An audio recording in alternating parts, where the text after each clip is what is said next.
«Гамлет» по-татарски. Государственный драматический театр имени Карима Тинчурина ставит знаменитую пьесу. Замахнуться на Вильяма нашего Шекспира главный режиссер решился непросто. Годы раздумий, сотни прочтений и, перефразируя реплику Гамлета, но не играть его нельзя. На сцене только самые яркие моменты из пьесы. Длится спектакль 3 часа. Если ставить произведение полностью, зрителям пришлось бы смотреть его 9 часов. Премьера состоится завтра, а сегодня журналисты смогли побывать на последней, генеральной репетиции. Сам спектакль ставится в особых условиях и даже не на сцене. О том, чему научил артистов Шекспир, увидела Феруза Мазитова.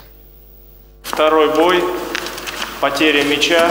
Быть или не быть Гамлету на сцене Тинчуринского главный режиссер думал долго. 10 лет шел Рашид Загидуллин к тому, чтобы поставить Шекспира, да еще и на татарском. Браться за Гамлет – смелое решение как для режиссера, так и для самих актеров. Играть в одном из сложнейших произведений мировой литературы непросто. 4 месяца репетиции, мастер-классы. Артистам аж пришлось заново учиться говорить. Потому что стихотворный текст последние годы мы мало брали на сцене. Да и вообще надо отдать должное, что поэтические спектакли очень редко ставят в драматических театрах, поскольку это очень сложная, это очень большая, требовательная, кропотливая работа. Мы работали 4 месяца над этим спектаклем не потому, что мы не знали, про что ставить. Мы занимались речью.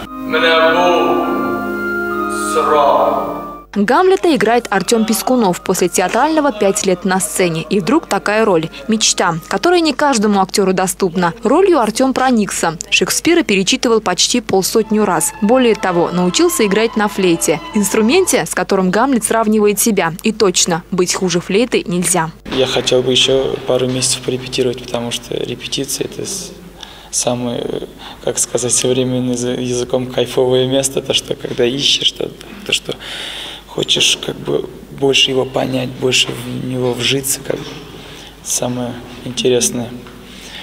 Да, сложно. Актеров, играющих Гамлета и Лаэрта, учили искусству фехтования. Приглашенный каскадер из Пензы ставил сцены противостояния. Настоящими саксонскими мечами и испанскими дагами придется отстаивать честь каждого из персонажей. Оружие изготовили по специальному заказу. У нас была база в училище, но она была со шпагами, а вот с такими мечами, с дагами у нас не было, к сожалению.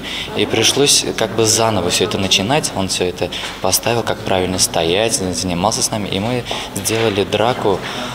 Получилось у нас и по времени мало, но он быстро нам все объяснил. Еще один нюанс. Трагедия пройдет не на обычной сцене театра, а в фойе. Свой выбор режиссер обусловил акустикой. Здесь она лучше. Зрители разместятся рядом. Импровизированный зал рассчитан на 100 мест. Кроме одной картины «Короля», в спектакле нет декораций вообще. Это не случайность. По задумке режиссера, труппа часто будет ездить на гастроли и сможет выступить на любой сцене.